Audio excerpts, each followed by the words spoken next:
Ito na. Nabigyan tayo ng kamatis. Upo. Habang nagpapapawis sa umaga.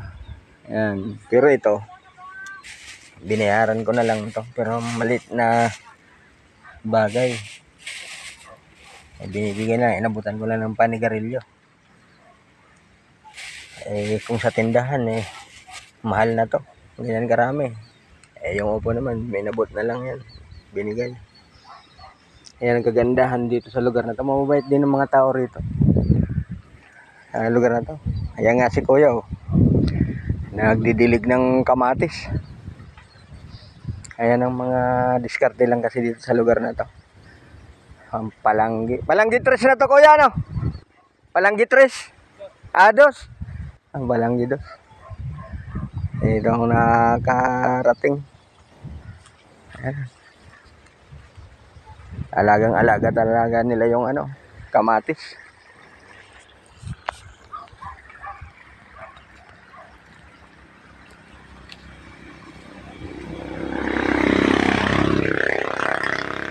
Maraming wholesale din dito Pakyawan kong mamili. Yan ang biyaya pag umaga. Ayan. Ang lawak ng taniman nila ng kamatis.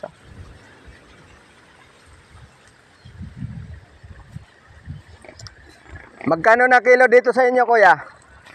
Pag rekta sa inyo, magkano bigay nyo 1 kilo ng kamatis? 30 lang? Mura, samantalang sa palengke, ang isang piraso 5 piso. Bumaba na nga ngayon, Dati grabing mahal.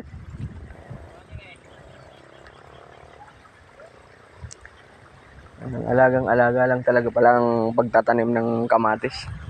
Ayan, talagang may anuhan sila, may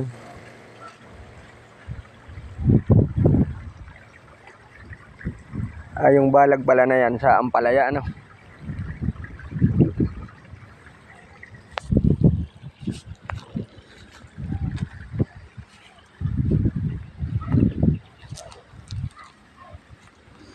Ayan ang mga biyaya sa umaga.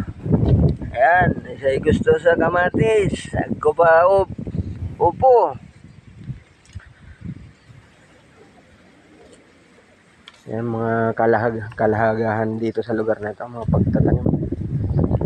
Minsan kaya rin na bigyan ka na lang. Inaabutan ko na lang din ng mga panigarilyo. Ako pa nuyog, Ako na bayad nuyog. Kada nuyog. Karoson. Ako pa puso.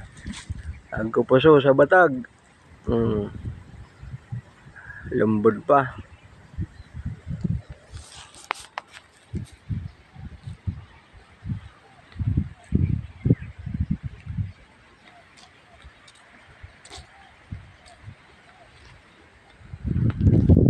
Ako'y nagpapahinga lang. Maya-maya, uwi na ako. Uwi na, maya-maya. Silong muna. Talilom. Layo pinanggalingan ko nandun. Alas 9 na. Malamig pa rin. Ang lamig pa rin ng lugar dito. Magtatanghali na. Yan kagandahan sa probinsya. Nature na nature. Somewhere in Naik. May magigisa na ang biyaya sa umaga. Ako'y mauli na. Bye-bye.